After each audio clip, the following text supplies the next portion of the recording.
नमस्कार, मैं हूं आपके साथ अंकिता पाल। बुलेटिन की शुरुआत करते हैं। आपको बताते चलें कि जिला अधिकारियों के साथ में बैठक हुई है। राज्यपाल हरिबाऊ बागड़े ने सोमवार को सवाई माधोपुर कलेक्ट्रेट सभागार में जिला स्तरीय अधिकारियों की बैठक में जन कल्याणकारी योजनाओं के प्रभावी क्रियान्वयन के निर्देश दिए हैं। उन्होंने पात्र व्यक्तियों को समयबद्ध लाभ पहुंचाने, शिक्षा में नवाचार, खेलों को बढ़ावा देने और व्यवहारिक ज्ञान पर बल दिया है। जल जीवन मिशन, सौर ऊर्जा, सड़क, जल संरक्षण परियोजनाओं की समीक्षा करते हुए उन्होंने अमृत सरोवर, वृक्षारोपण और वर्षा जल संग्रहण को प्राथमिकता देने के निर्देश दिए हैं। राज्यपाल ने मनरेगा में श्रमिक दिवस बढ़ाने और स्वामित्व योजना में त्वरित पट्टा वितरण, कचरे के वैज्ञानिक निस्तारण और प्लास्टिक प्रदूषण रोकने के निर्देश दिए हैं। उन्होंने राजीविका समूह को भी सक्रिय कर ब्रांडिंग और मार्केटिंग पर जोर दिया है। प्रधानमंत्री आवास योजना में पात्र लाभार्थियों को प्राथमिकता देने और आवास निर्माण में गुणवत्ता सुनिश्चित करने को कहा है। साथ ही मानसून में बड़े और छायादार पौधे के पौधारोपण, उनकी सुरक्षा, सिंचाई पर विशेष ध्यान देने के निर्देश दिए हैं।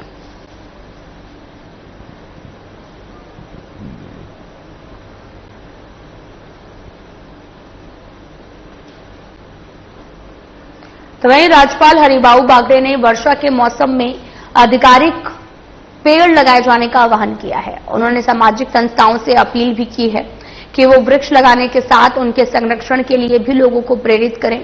उन्होंने जल संरक्षण के लिए भी अभियान चलाकर कार्रवाई किए जाने का आह्वान किया है। राज्यपाल ने रविवार को लॉयंस क्लब हवा महल जयपुर के स्थापना दिवस समारोह को संबोधित कर रहे थे। उन्होंने शिक्षा और भारतीय ज्ञान परंपरा के लिए मिलकर कार्य करने पर जोर दिया है। राज्यपाल ने कहा कि भारतीय परंपरा में अपने लिए नहीं दूसरों के लिए सोच रखते कार्य करने पर जोर दिया गया। हमारे यहाँ पर सेवा ही सबसे बड़ा परम धर्म कहा गया है। लॉयंस क्लब इस उद्देश्य से कार्य करता है और ये महत्वपूर्ण भी है। राज्यपाल ने कहा कि ऐसे कर्म करें जिससे केवल अपना ही नहीं बल्कि सभी का भला हो।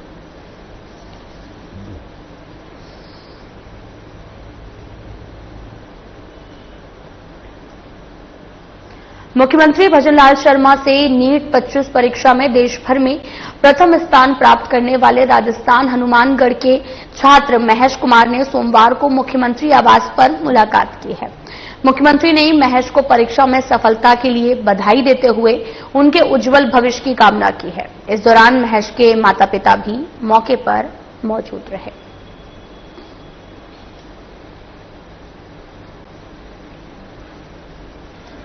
तस्वीरें आपको दिखा रहे हैं जो कि जयपुर से हैं, जहां पर सीएम भजनलाल शर्मा से नीट टॉपर महेश कुमार ने मुलाकात की है। दरअसल मुख्यमंत्री आवास पर पहुंचे और यहां पर सीएम से बातचीत की, मुलाकात की और सीएम ने बधाई भी दी है। तस्वीरें आपको दिखा रहे हैं जो कि काफी अहम है और सीएम भजनलाल शर्मा ने और भी लोगों से बातचीत की है। तस्वीरें दिखा रहे हैं, उनकी पूरे फैमिली मेंबर भी मौके पर मौजूद हैं और साथ ही उन्होंने फोटोज भी क्लिक कराई। मुख्यमंत्री भजनलाल शर्मा से नीट 25 परीक्षा में देश भर में प्रथम स्थान प्राप्त करने वाले राजस्थान के हनुमानगढ़ के छात्र महेश कुमार ने सोमवार को मुख्यमंत्री आवास पर मुलाकात की है।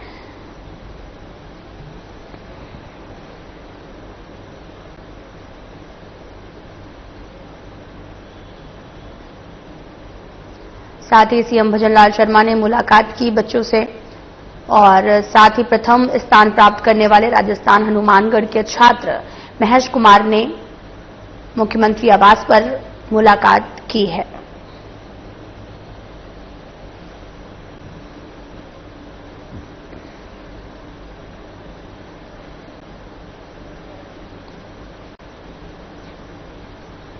राजस्थान विधानसभा अध्यक्ष वासुदेव देवनानी ने महाराजा दहिर सेन के बलिदान दिवस पर उन्हें नमन करते हुए कहा कि महाराजा दहिर सेन का बलिदान एवं उनकी अमर गाथा अनंत काल तक हर भारतीय को गौरवान्वित करती रहेगी। विधानसभा अध्यक्ष ने कहा कि महाराजा दहिर सेन एक महान योद्धा और संघर्षशील शासक थे। उन्होंने कहा कि महाराजा दहिर सेन ने भारत को लूटने और कब्जा करने के लिए पश्चिम के रेगिस्तानों से आने वाली मजहबी हमलावरों के विरुद्ध अंतिम सांस तक युद्ध किया है। वे मातृभूमि की रक्षा के लिए वीरगति को प्राप्त हुए हैं। उन्होंने कहा कि महाराजा दहिर सेन का बलिदान भारतीय स्वाभिमान, संस्कृति, रक्षा का प्रतीक है। यह दिवस गौरवशाली इतिहास का स्मरण कराता है, युवाओं को प्रेरणा देता है और राष्ट्र के लिए सदैव त्याग किया है।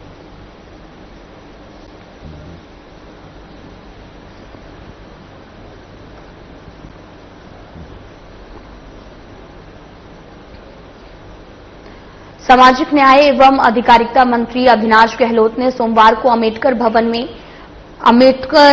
में प्रधानमंत्री आदर्श ग्राम योजना की राज्य स्तरीय सलाहकार समिति की बैठक ली है और बैठक में 32 जिलों के 2009 चयनित ग्रामों का सर्वे कर ग्राम विकास योजना वीडीपी तैयार कर पोर्टल पर अपलोड करने, ड्राफ्ट वीडीपी को जिला समिति से अनुमोदन उपरांत फाइनल करने, विकास कार्यों को शीघ्र पूर्ण गति पर प्रगति पोर्टल पर अध्ययन करने के निर्देश दिए हैं। मंत्री ने उपयोगिता प्रमाण पत्र शीघ्र भिजवाने की जानकारी भी पोर्टल पर दी है। साथ ही 70 या फिर उससे अधिक स्कोर वाले ग्रामों को आदर्श ग्राम घोषित करने के प्रस्ताव पोर्टल के माध्यम से भेजने की चर्चा की गई है। बैठक में जल संसाधन, ऊर्जा, ग्रामीण विकास, चिकित्सक, पीडब्ल्यूडी, आईटी, महिला एवं बाल विकास सहित कई विभागों के अधिकारी भी मौके पर मौजूद रहे।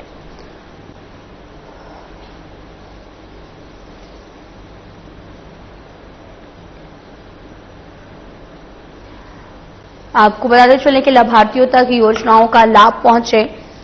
पीएमएजीवाई बैठक में ग्राम विकास का मंथन किया गया है और राजकीय स्तरीय सलाहकार समिति की बैठक हुई। सामाजिक न्याय एवं अधिकारिता मंत्री अविनाश गहलोत ने सोमवार को अम्बेडकर भवन में प्रधानमंत्री आदर्श ग्राम योजना की राज्य स्तरीय सलाहकार समिति की बैठक ली है और बैठक में 32 जिलों के 2009 चयनित ग्रामों का सर्वे कर ग्राम विकास योजना तैयार कर पोर्टल पर अपलोड करने, ड्राफ्ट वीडीपी को जिला समिति से अनुमोदन उपरांत फाइनल करने और विकास कार्यों को शीघ्र पूर्ण कर प्रगति पोर्टल पर अध्ययन करने के निर्देश दिए गए हैं।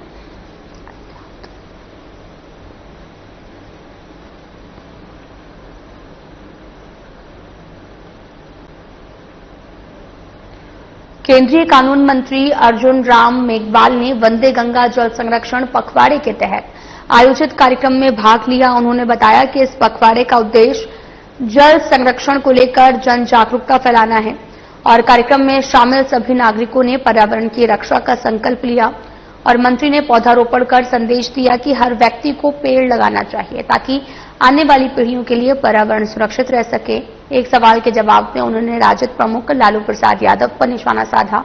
वायरल वीडियो का जिक्र करते हुए उन्होंने कहा कि लालू यादव के जन्मदिन पर जब बाबा साहब अम्बेडकर की प्रतिमा उन्हें भेंट की गई तो वे अहंकार में इतने डूबे थे कि उन्होंने संविधान निर्माता का अपमान कर दिया। उन्होंने ये भी आरोप लगाया कि लालू यादव माफी मांगने के बजाय दोगलापन दिखा रहे हैं और बिहार की जनता उन्हें इसका उचित जवाब देगी।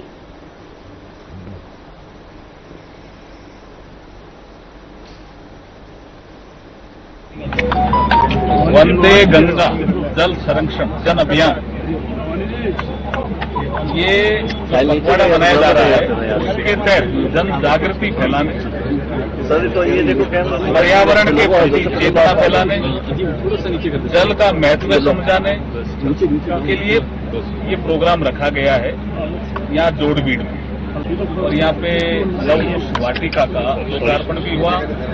हमारे मध्य राजस्थान सरकार के वन और पर्यावरण मंत्री माननीय संजय शर्मा जी भी आए, उन्होंने भी अपनी बात रखी। माननीय भजनलाल जी शर्मा हमारे जो मुख्यमंत्री जी हैं उनका मैसेज भी यहाँ बताया गया। एक संकल्प भी है, नागरिक जितने भी आए हैं उन्होंने सबने संकल्प लिया है कि हम पर्यावरण की रक्षा करेंगे। आने वाले समय में जो पानी है उसको भी बचाएंगे, जो बरसात का जो मौसम आने वाला है उसमें हम पेड़ भी लगाएंगे और जन जागृति के माध्यम से पेड़ों की हम रक्षा भी करेंगे जिससे पर्यावरण बचा रह सके और ये जो लव कुश वाटिका है ये तो एक ऐतिहासिक स्थल बन जाएगा आने वाले समय में।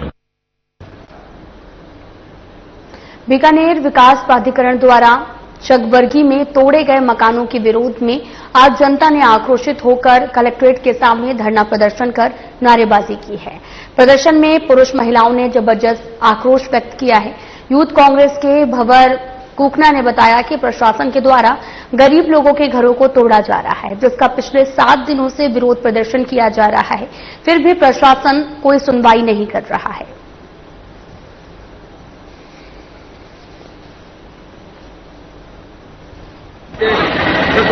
जो जमीन है उनके मकान तोड़े जा रहे हैं। पिछले 7 दिनों से गरीब लोग किसान के बेटे धरने पर बैठते हैं। अब प्रशासन दादागिरी पर उतरा है और प्रशासन चाहता है कि उनके घर बेघर हो। पूरे संघर्ष समिति और 24 जनप्रतिनिधि आए, हम उनके साथ हैं और उनके साथ 15 सेकंड खड़े कर मिले। अगर प्रशासन नहीं माने तो आधे घंटे कलेक्टर को और एसपी को इनके ईट। अंधेर नगरी चौपट राजा वाली कहावत एक बार फिर से सच साबित होती नजर आ रही है। भरतपुर जिले के उज्जैन में जहां पर सरकारी कार्यालयों में समय की कोई पाबंदी नजर नहीं आ रही, सोमवार सुबह 10:30 बजे तक नगर पालिका कार्यालय में कोई भी अधिकारी या कर्मचारी मौजूद नहीं था। इस लापरवाही का नतीजा आमजन को भुगतना पड़ रहा है, जिन्हें अपने जरूरी कामों के लिए बार बार सरकारी दफ्तरों के चक्कर काटने पड़ते हैं। एक वीडियो सोशल मीडिया पर वायरल हो रहा, जिसमें स्पष्ट दिख रहा कि समय पर ऑफिस नहीं खुला है, स्टाफ गायब है। हालांकि हमारा चैनल इस वीडियो की पुष्टि नहीं करता है, लेकिन ये जरूर दर्शाता है कि अधिकारियों और कर्मचारियों की कार्यशैली सवालों के घेरे में है। अब देखना यह होगा कि विभागीय अधिकारी इस लापरवाही पर कोई कार्रवाई करते हैं या फिर सिस्टम इसी तरह से ढीला चलता रहता है।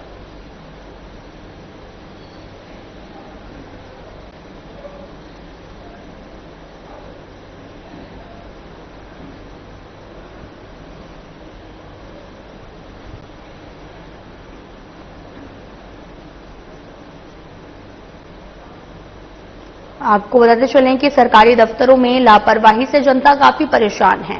समय पर कार्यालय नहीं पहुंच रहे अधिकारी, जिसको लेकर इसका खामियाजा जो है वो जनता को भुगतना पड़ता है। जनता बहुत देर तक इंतजार करती है, इसके बावजूद भी दफ्तर पर अधिकारी नदारत नजर आते हैं। तस्वीरें दिखा रहे हैं जो कि भरतपुर के एक ऑफिस से हैं।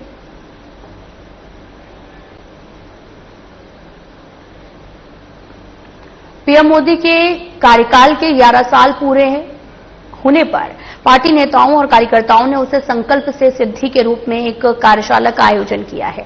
विधानसभा के बीजेपी मंडल बिजौली के अंतर्गत संकल्प से सिद्धि तक कार्यशाला का बीजेपी जिला अध्यक्ष सत्येंद्र पराशर के आतिथ्य में आयोजन किया गया। मुख्य वक्ता बीजेपी जिला उपाध्यक्ष धीर सिंह जादौन, विशिष्ट अतिथि दिनेश बाग थरिया रहे। कार्यशाला की अध्यक्षता मंडल संयोजक ऋषिपाल सिंह विधुड़ी ने की है।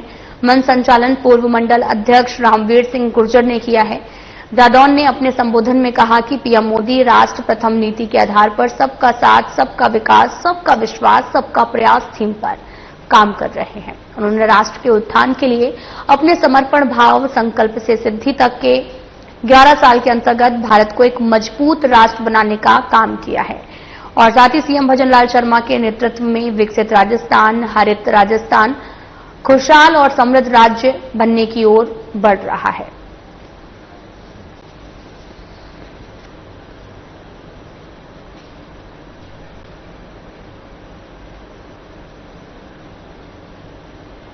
प्रदेश के नगरीय विकास एवं स्वायत्त शासन विभाग के माननीय राज्य मंत्री झाबर सिंह खर्रा ने रविवार को टाउन हॉल में धरती आभा जनजातीय ग्राम उत्कर्ष अभियान के जिला स्तरीय कार्यक्रम का शुभारंभ किया।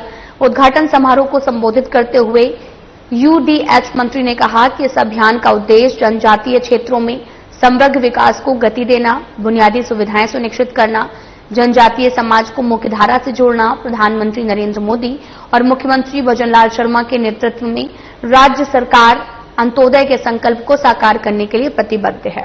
साथ ही धरती आबा अभियान जनजातीय समुदाय के जीवन स्तर को ऊपर उठाने की दिशा में एक मील का पत्थर साबित होगा।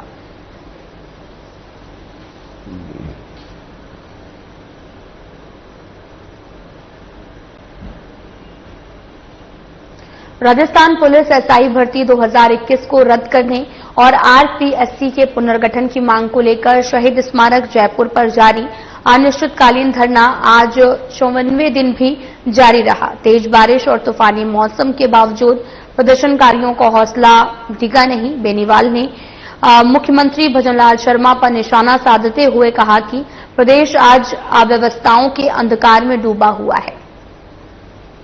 किसानों और युवाओं को हर जगह संघर्ष करना पड़ रहा है, चाहे वो नौकरी पाने की लड़ाई हो या न्याय की मांग हो। उन्होंने इसे लेकर राज्य सरकार पर तमाम आरोप लगाए हैं।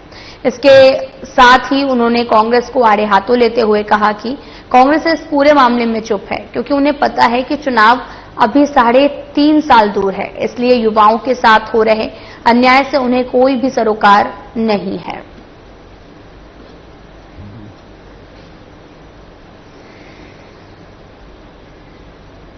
राजस्थान पुलिस एसआई भर्ती 2021 को रद्द करने और साथ ही आरपीएससी के पुनर्गठन की मांग को लेकर शहीद स्मारक जयपुर पर अनिश्चितकालीन धरना आज भी जारी है, जिसकी तस्वीरें आपको दिखा रहे हैं, जहां पर तेज बारिश और तूफानी मौसम के बावजूद प्रदर्शनकारियों का हौसला डगमगाया नहीं है। और बेनीवाल ने भी मुख्यमंत्री भजनलाल शर्मा पर निशाना साधते हुए कहा कि प्रदेश आज अव्यवस्थाओं के अंधकार में डूब गया है। और तस्वीरें दिखा रहे हैं जो कि जयपुर से हैं, जहां पर बारिश के बीच भी आंदोलन और प्रदर्शन लगातार जारी है। अपनी मांगों को लेकर पिछले 54 दिनों से आंदोलन कर रहे हैं। बारिश के बीच भी उनका भरोसा अभी भी कायम है। तो वही राजस्थान के जोधपुर स्थित एसएन मेडिकल कॉलेज में पीजी कर रहे नागौर जिले के जारोड़ा निवासी डॉक्टर राकेश बिश्नोई ने जहरीली दवा का सेवन कर लिया है, जिसके बाद उन्हें जयपुर में उपचार के लिए भर्ती कराया गया, जहां रविवार देर रात उनकी मौत हो गई है। इस घटना को लेकर विभागाध्यक्ष के खिलाफ कार्रवाई की मांग को लेकर परिजन एसएमएस की मोर्चरी के बाहर धरने पर बैठ गए।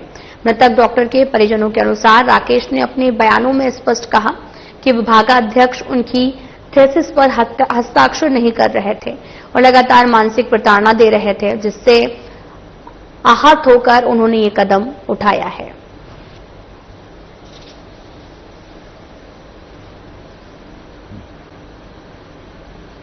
श्रीमाली ब्राह्मण समाज शिक्षा और चिकित्सक संस्था के आरोग्य भवन एम्स अस्पताल के सामने वाली गली नंबर 11 जोधपुर में श्रीमाली ब्राह्मण समाज की लगभग 75 प्रतिभाओं का सम्मान प्रातः 11 बजे अनंत विभूषित क्षत्रिय ब्रह्मनिष्ठ महामंडलेश्वर श्री श्री 1008 स्वामी हितेश्वरानंद सरस्वती जी महाराज के सान्निध्य में किया गया। आरोग्य भवन के राजेंद्र दबे और ओम प्रकाश व्यास ने बताया कि प्रतिभा सम्मान समारोह में सर्वप्रथम मां महालक्ष्मी और भगवान राधा कृष्ण के सामने महाराज के द्वारा दीप प्रज्वलित किया गया और इसी कड़ी में मंगलाचरण करके कार्यक्रम का शुभारंभ किया गया है।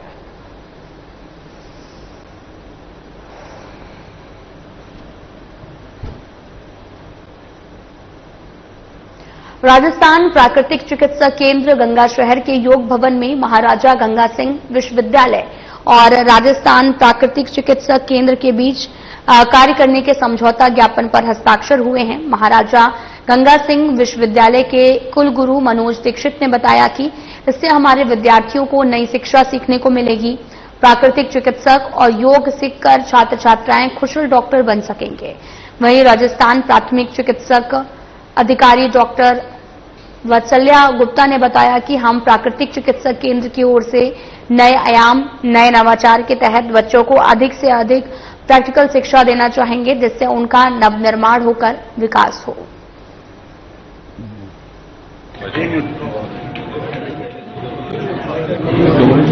देखिए आज नीचे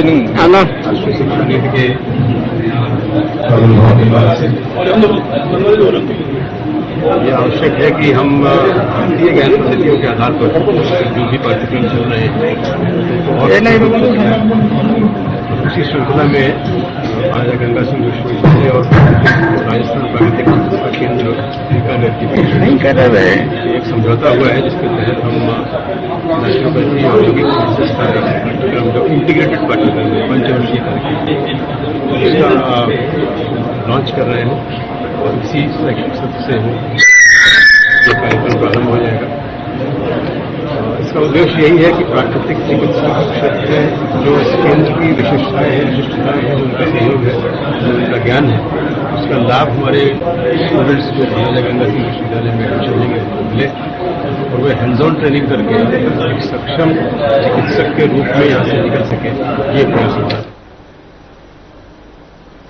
वंदे गंगा जल संरक्षण जन अभियान के तहत रविवार को सांसद मंजू शर्मा नेतृत्व में जनप्रतिनिधियों और बीजेपी कार्यकर्ताओं ने रामगढ़ बांध पर श्रमदान कर मिट्टी निकाली है।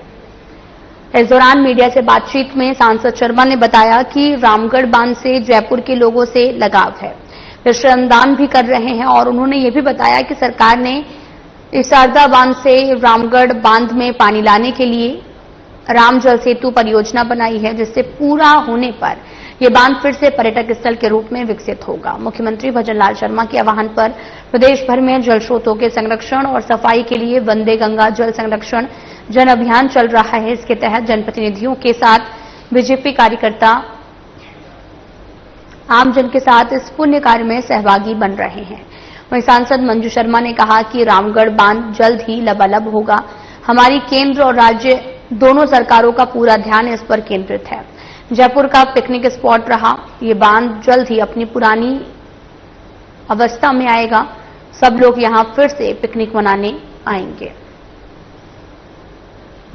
चीज है ना, इसमें कोई टाइम बाउंड नहीं दे सकते हम। पूरी मेहनत है सरकार, केंद्र सरकार का और प्रदेश की सरकार का, दोनों का ही ध्यान है इसके ऊपर और इसको जल्दी से जल्दी इसकी पुरानी अवस्था में लाने के लिए जिस ध्येय को लेके वंदे गंगे जो अभियान हमारा प्रदेश के मुख्यमंत्री जी ने चलाया हुआ है, पूरी सरकार और सभी जयपुर के लोग जिनको भी कर रहे हैं और प्रार्थना भी कर रहे हैं कि भगवान इसको जल्दी से। राजगढ़ मचाटी सड़क मार्ग स्थित झरीन धाम हनुमान मंदिर के पास स्थित खोखे में कुछ लोगों ने आग लगाकर तोड़फोड़ कर दी है। खोखे मालिक अमित सैनी ने बताया कि गत रात्रि को अपने साथियों के साथ खोखे पर बैठा हुआ था, तभी खोखे पर कुछ लोग आए जिन्होंने आते ही उनके साथ में मारपीट की, खोखे से भगा दिया। जब सुबह करीब 4:30 बजे आए तो देखा उन लोगों ने रात्रि में खोखे में आग लगा दी गई थी। उन्होंने बताया कि पास ही टीन शेड लगाकर एक दुकान बनाकर रखी थी और उसे ही तोड़ दिया गया, जिसकी सूचना उन्होंने पुलिस को दी। वहीं इस संबंध में राजगढ़ थाने में मामला दर्ज करवा दिया गया है। पुलिस मामले की जांच में जुटी है।